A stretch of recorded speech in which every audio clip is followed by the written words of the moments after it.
कुछ लोगों को मालूम नहीं होता है और कुछ लोग प्रश्न में पूछते भी हैं कि दया करो हमारा तीसरी आंख खुल जाए। तीसरी आंख खुलेगी, लेकिन जब तक आपका मन निर्मल नहीं होगा। अगर मन मलिन है तो लाख प्रयत्न करो, महात्मा भी दया करे, नहीं कर सकते, क्योंकि मन का निर्मल होना बड़ा जरूरी है। एक बार जयमल सिंह महाराज पेंशन के लिए 2 किलोमीटर जाना पड़ता था। आप महात्मा थे, तो लोगों को पता था कि ये महात्मा, इनकी रूह अंदर जाती है। तो एक ब्राह्मण 2-3 दिन सत्संग सुना, तो उसने क्या सोचा, महाराज पेंशन के लिए ऐसे ही जाते हैं ना, एकांत में मिलना चाहिए और उनसे थोड़ा रूह चढ़ाई करवाना चाहिए, अच्छा रहेगा। ऐसा करके वो रास्ते में पेड़ के नीचे बैठा था। तो उसने किसी के कहने से नाम भी ले लिया और महाराज बताए हुए तरीके से 6 महीने भजन में भी बैठा। फिर बोलता है ये अच्छा नहीं, प्राणायाम अच्छा है।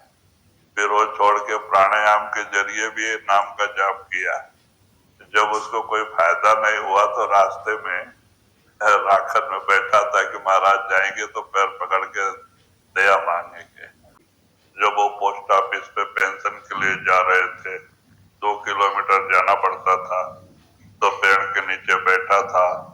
जैसे ही महाराज वहां पहुंचे तो भाग के आया, पैरों पे गिर पड़ा। कहता है महाराज दया करो, आपने जो जो कहा मैंने सब किया। मैंने 6-6 महीने बैठ के भी देखा, मेरे को कुछ अंदर नजर नहीं आया। आप दया करो, कुछ दिखाओ। तो महाराज ने कहा देखो भाई, जो काम धीरे धीरे होता है वो अच्छा रहता है, वो टिकता है। और तुम इस तरह से जबरदस्ती मत करो, तुमसे वो सहन नहीं होगा और उससे आपका बड़ा नुकसान हो जाएगा। लेकिन वो पंडित ब्राह्मण तो ब्राह्मण ही, वो माना ही नहीं कि महाराज संत सब कहते हैं, लेकिन मेरे अंदर अंधेरा के सिवा कुछ नहीं है, आप जरूर बताओ।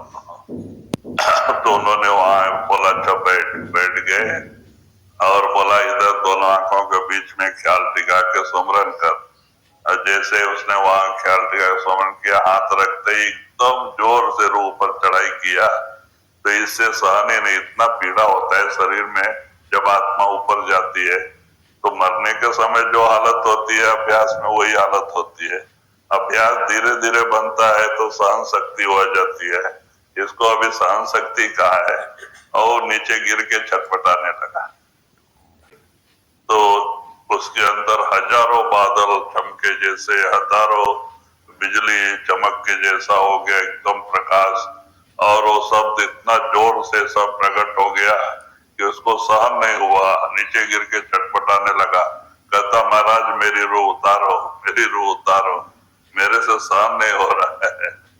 तो बाद में महाराज ने उसकी रूह को नीचे उतारा और कहा देखो अब तुम्हारी उम्र खाली 8 दिन रह गई है, जाओ भजन करो। तो वो ब्राह्मण बड़े उदास दिल से वहां से चला गया कि मैंने क्या कर लिया और कुछ हुआ नहीं। तो कहते हैं इस तरह से जो है कि जो धीरे धीरे रे मना धीरे सब कुछ होए, माली सींचे 100 घड़ा ऋतु आवे फल होए। कहते हैं कि फल जल्दी आने के लिए 100 घड़ा पानी डाल दे तो उसमें आम में क्या जल्दी पानी तो आएगा नहीं, वो अपने सीजन पे ही फल आए।